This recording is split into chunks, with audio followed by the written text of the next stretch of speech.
Você tem interesse por política, mas acha que as discussões estão passando do ponto?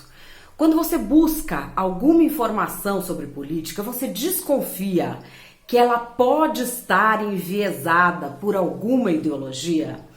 Já te aconteceu de você acreditar piamente em uma opinião e depois, com a sua experiência, perceber que as coisas não eram bem assim?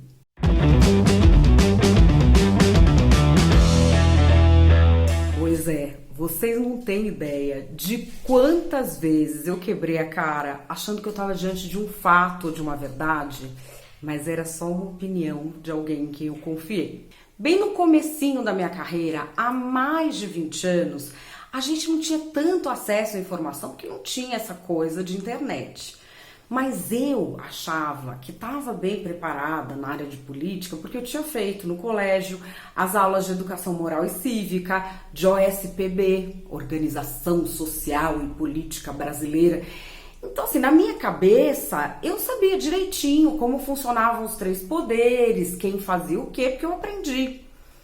Gente, quando eu tinha 19 anos, me mandaram fazer minha primeira reportagem acompanhando uma sessão da Câmara Municipal de São Paulo.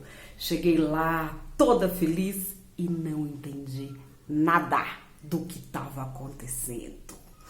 Eu entendia quando acabava de votar, mas como o projeto chegava lá, quem decidia em qual comissão passa, o que é rolo compressor, o que é indicação de liderança, o que é votação por aclamação, eu não entendia nada do que estava acontecendo. E a mesma coisa na primeira vez em que eu fui cobrir um caso policial, porque eu achava que sabia a diferença das funções da polícia militar, da civil, do Ministério Público. Só que ali, na prática, do tipo, este documento, quem faz, manda para quem, eu não sabia como funcionava, enfim. E eu perdi mesmo o sono com isso, porque vocês imaginam, eu estava começando a minha carreira, eu era mais nova do que os outros repórteres, e quando eu errava, primeiro que os meus chefes viam e eles eram jornalistas experientes e acabavam me julgando pela minha ignorância. E depois, o meu erro algumas vezes não era só para mim. O meu erro era ouvido por milhões de pessoas, porque eu fazia reportagem para uma das rádios mais ouvidas do Brasil, aos 19 anos de idade. E olha, não sei se vocês conseguem avaliar como eu me sentia às vezes mal mesmo, ficava muito insegura, porque todas as coisas que eu ia falar, elas eram vistas por muita gente. Elas geravam reações nas pessoas, as pessoas ligavam para a rádio. Aí eu falei, ai meu Deus, eu preciso me aprofundar nisso, né? Não tinha, assim, um curso da área de política que tivesse tudo junto ou que não fosse de um partido. Não tinha internet pra gente buscar as coisas com facilidade. Os livros eram caros, eu não sabia nem como decidir qual livro eu queria. E aí eu decidi começar a conversar e ouvir as dicas de livros de pessoas que eu admirava nas várias áreas, entendeu? Polícia, política, movimentos sociais. Fui ouvindo as pessoas e é óbvio que o meu conhecimento automaticamente foi aumentando, primeiro pelas conversas com pessoas que eram mais experientes e depois pelas coisas que eles me diziam para ler. Então assim, foi crescendo consideravelmente. Só que, por causa disso, porque eu fiquei com mais conhecimento, eu comecei a analisar as opiniões que eu estava emitindo sobre diversas coisas. E num dado momento, eu cheguei à conclusão que como eu ouvia, ou quem eu admirava, ou quem eu gostava, eu acabava não opinando sobre nada. Eu pegava a opinião deles, dava uma mexidinha e passava adiante, porque eu já admirava essas pessoas. Aí eu falei, ai gente, vou ter de ouvir quem eu não gosto também. E esse processo em que eu assumia como se fossem verdades ou como se fossem fatos as opiniões das pessoas em que eu gostava, acabava sabotando demais uma coisa que eu sempre quis, que era participar da política debatendo, usando ali a minha profissão. Bom, eu sempre gostei demais de política, porque eu entendo que a política é o melhor instrumento para melhorar a vida das pessoas e da sociedade como um todo. Só que eu não quero também ser feita de boba pelos outros quando eu estou tentando participar de alguma forma. Olha, eu demorei anos para chegar numa solução definitiva para esse problema que não é só meu, que não é só dos jornalistas, que é de muita gente, ainda mais nos dias de hoje. E você deve estar se perguntando como que eu cheguei nessa solução e que solução definitiva é essa? Para você que não me conhece, eu sou Madeleine Lasco, sou jornalista há 23 anos, tenho orgulho de ter ajudado a levar informação de qualidade a milhões de pessoas. E se liga que eu tenho uma novidade para vocês, vou falar neste vídeo ainda. Bom, eu sei que muita gente desconfia dos jornalistas. E eu entendo um pouco por quê. Porque o jornalista fala daquilo que ele não viveu. Como assim? Sabe quando sai uma reportagem que fala uma coisa que é muito da sua área profissional, muito do seu dia a dia profissional, e você fala, epa, mas não é bem assim que ele tá falando aqui nessa reportagem, não. Pois é, quando eu fiz uns 10 anos de carreira, eu comecei a perceber isso em mim. Eu estava falando sobre coisas que mais ou menos eu conhecia, mas não conhecia por dentro. Não tinha experimentado. E aí eu tomei uma decisão. Pedi demissão do emprego que eu tinha há 10 anos. Numa das maiores rádios do Brasil. Eu era apresentadora. Tinha uma função cobiçadíssima antes dos 30 anos de idade. E eu aceitei um convite para ocupar um cargo comissionado na presidência do Supremo Tribunal Federal. Bom, eu ia ficar lá por 2 anos e a minha intenção era entender mesmo como as coisas funcionam vendo de dentro. Só que aí eu tinha responsabilidades. Eu era gestora de mais de 70 pessoas, de alguns contratos e de uma quantia muito considerável de dinheiro público. E eu não sabia fazer isso. Eu fui estudei no Conselho Nacional de Justiça, fiz cursos no Tribunal de Contas da União, passei por uma auditoria com estrelinha, de honra ao mérito, e eu ganhei muitos prêmios nesse período. Eu tenho muito orgulho da equipe que eu consegui formar lá. O prêmio assim que eu mais gostei nessa área que junta comunicação com justiça foi um prêmio que eu recebi do UNICEF em Nova York por uma ação que a gente fez nessa área com as crianças. E aí depois que eu saí dali, por causa, aliás, desse prêmio, eu acabei tendo a oportunidade de participar numa seleção de pessoal para outro tipo de serviço público. Consultora internacional em comunicação para o desenvolvimento do UNICEF Angola. No serviço público eu estava conseguindo assim muitas realizações pessoais. Por exemplo, no Supremo Tribunal Federal eu participei da criação das redes sociais deles, que foi a primeira Suprema Corte do mundo a fazer isso. Aí depois, no UNICEF Angola, eu tive a honra de fazer parte da equipe que erradicou a polio no país. E foi assim, a experiência mais transformadora na minha vida, tanto profissional quanto pessoal, porque finalmente eu aprendi que sempre tem um outro jeito de ver as coisas e de fazer as coisas. A minha cabeça era muito assim, o Brasil, minhas influências universitárias, influências europeias, influências norte-americanas. E de repente eu estava em um país onde a maioria era analfabeta, eu não podia morar nos condomínios maravilhosos que os brasileiros que vão para Angola geralmente moram, por questão de distância, de trabalho, do serviço que eu tinha de fazer. Eu morei em prédio que tinha sido destruído na guerra, não tinha manutenção, não tinha luz quase todo dia. Eu morei em casas de ONGs como Médicos Sem Fronteira, no meio de favelas enormes. E olha, gente, isso muda a nossa visão de mundo, não tem jeito. Bom, depois de eu questionar todas as minhas verdades da área de comunicação para conseguir fazer com que o povo em Angola levasse as crianças para vacinar, eu voltei ao Brasil, porque esse período eu passei grávida e vim ter meu filho aqui na minha terra. E aí eu falei, não, agora eu vou pro corporativo, eu vou para a iniciativa privada. Fui trabalhar no departamento de marketing de uma das maiores empresas do Brasil, departamento de marketing da holding.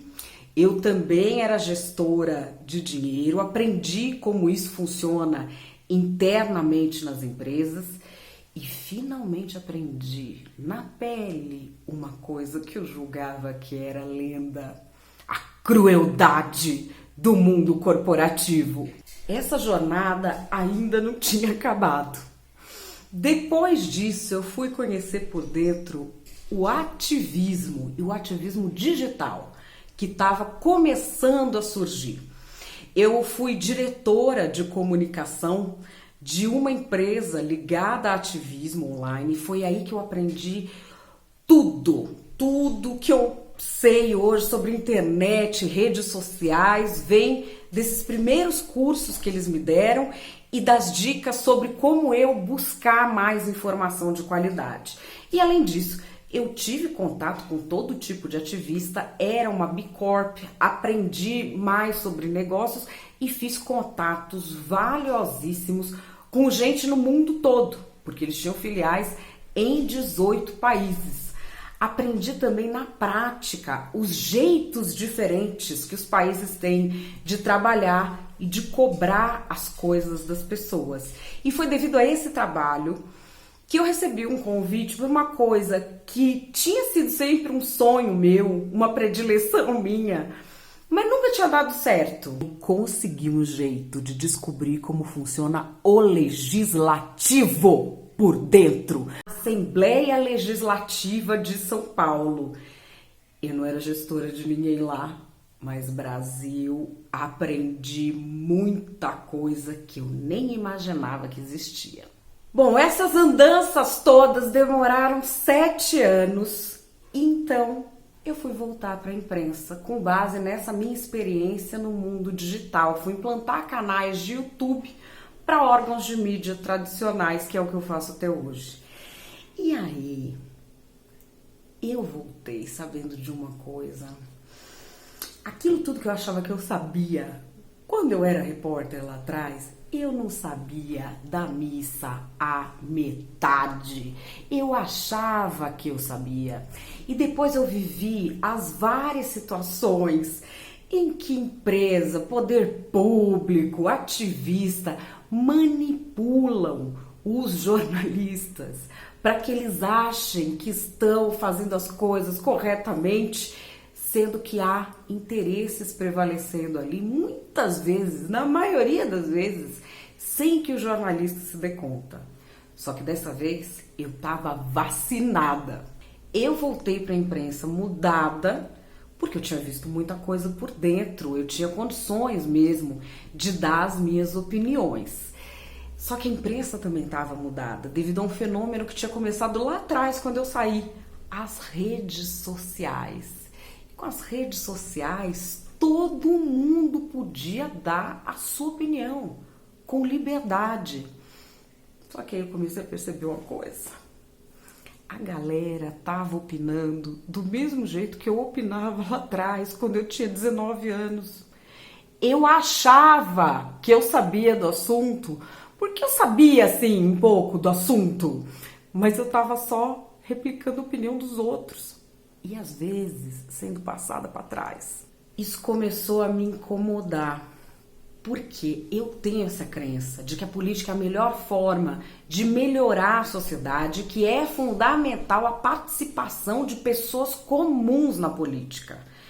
Mas eu podia ficar quieta vendo as pessoas acharem que estavam participando livremente, fazendo o que elas queriam, o que elas tinham prazer, quando estão sendo nitidamente manipuladas por técnicas de discurso e de propaganda que eu conheci por dentro e que, vou confessar, usei muitas vezes. Nesse ano de 2019, isso ficou aqui martelando na minha cabeça.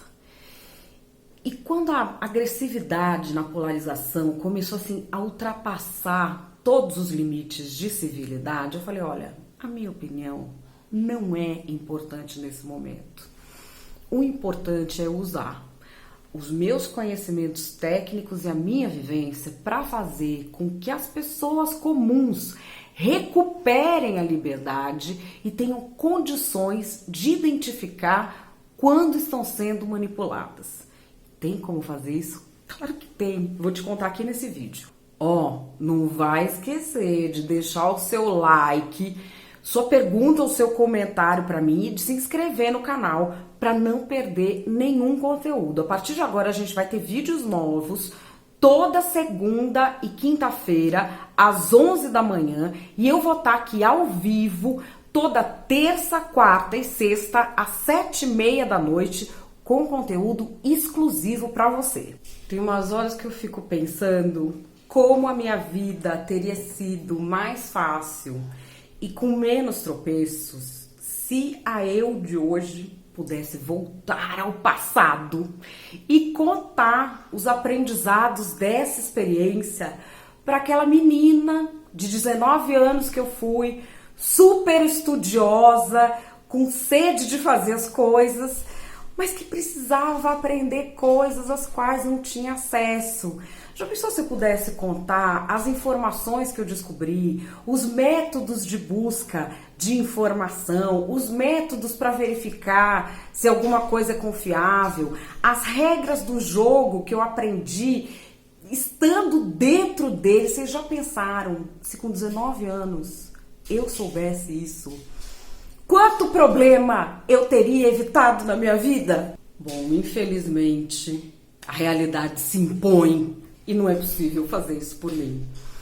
Mas é possível fazer isso por muita gente que está se sentindo agora do mesmo jeito que eu me sentia antes de ter todas essas experiências. Eu cheguei num momento em que a junção do conhecimento com essa minha vivência de bastidores me deu uma segurança para opinar sem ser manipulada. Só que qual que ia ser a minha contribuição mesmo para o meu público, que sempre foi super fiel, se eu usasse isso só para ficar opinando? Eu ia querer o quê? Que este público simplesmente adotasse as minhas opiniões e passasse adiante, sendo que esse processo é exatamente o contrário daquilo em que eu acredito? Foi aí que nasceu esse projeto, gestado assim com muito carinho, que é o Estudar Política. Um conteúdo que eu fiz com muito cuidado, com parcerias maravilhosas, com muita ajuda, para conseguir organizar e reunir em um único lugar as peças-chave, tanto dos conhecimentos práticos que eu adquiri, quanto das minhas vivências, para que você possa dar a sua opinião sobre política sem ser manipulado e sem ter de confiar nos especialistas. Olha, eu acho que Estudar Política é definitivamente o melhor conteúdo que eu já consegui produzir. Para você ter uma ideia da plataforma, o link tá aqui embaixo, ó. O link da plataforma do Estudar Política tá aqui embaixo, mas eu tô fazendo esse vídeo para te explicar também como é que ele funciona. Com a ajuda da Kibook, eu montei uma plataforma com um curso que ele reúne aulas em vídeo, material para estudo, uma parte que eu fiz exclusivamente para o curso, outra parte de curadoria e a outra parte de autores consagrados. E como é que é o método desse curso? Você vai ter acesso às aulas que você vai fazer dentro da sua rotina, dentro do seu cotidiano. Você vai ter um ano para fazer essas aulas. E também ao material de apoio, que você pode ter acesso em qualquer lugar à plataforma. Além disso, eu vou estar do seu lado nessa jornada do estudar política o tempo todo, porque a gente vai ter um grupo de WhatsApp para tirar dúvida e se comunicar. Se você já é meu apoiador, se você já é apoiador do canal, você informa isso para a Kibook no momento de inscrição, porque tem um presentinho para vocês.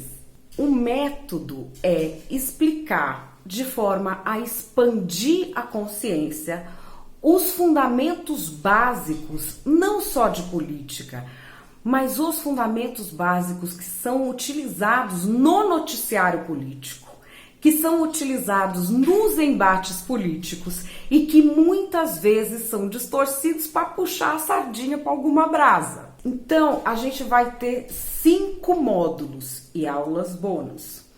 O primeiro módulo é uma discussão sobre poder. O que é poder? Depois a gente vai adiante, executivo, legislativo, judiciário, não só falando de regras e histórias, mas também bastidores. Em seguida, a gente passa para as regras do jogo. Eu vou tentar te responder algumas perguntas que ficam sempre por aí quando se fala de política. Qual lei vale mais que a outra? Qual é a hierarquia das leis? Constituição. O que você precisa saber sobre a Constituição? Quem é que faz cumprir as leis? E a administração pública? Ela tem princípios fundamentais ou ela tem só leis ali específicas regendo?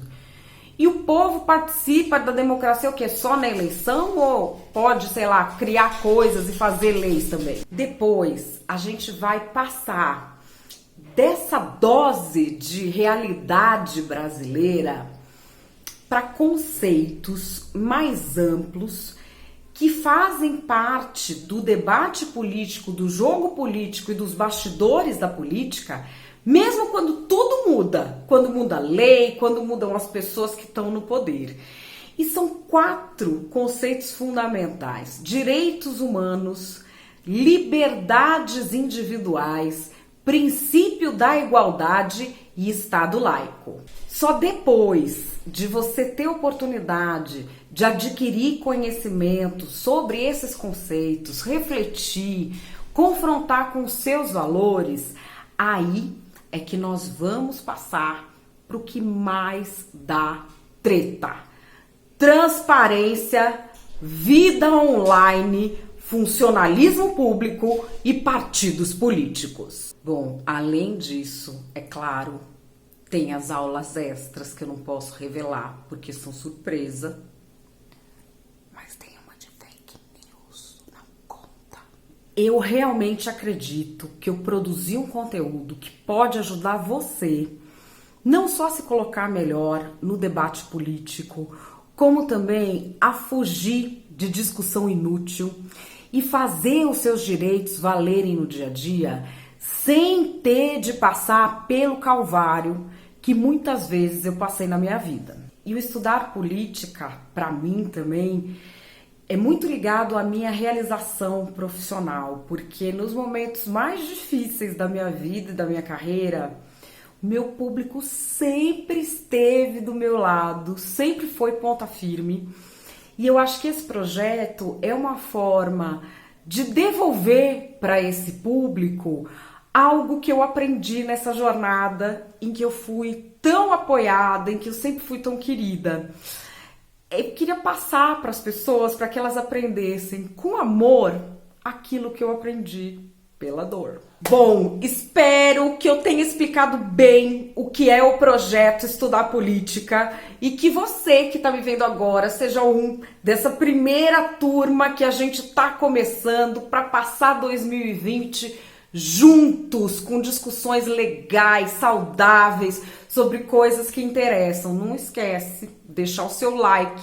Se tiver alguma pergunta, algum comentário, alguma coisa que não entendeu, por favor, comente aqui. Se inscreva no canal para receber todos os novos conteúdos que eu produzo exclusivamente para vocês. Link do Estudar Política tá na descrição do vídeo. Acessa, olha, espero que você goste muito. Enfim, é isso. Beijo, amo vocês.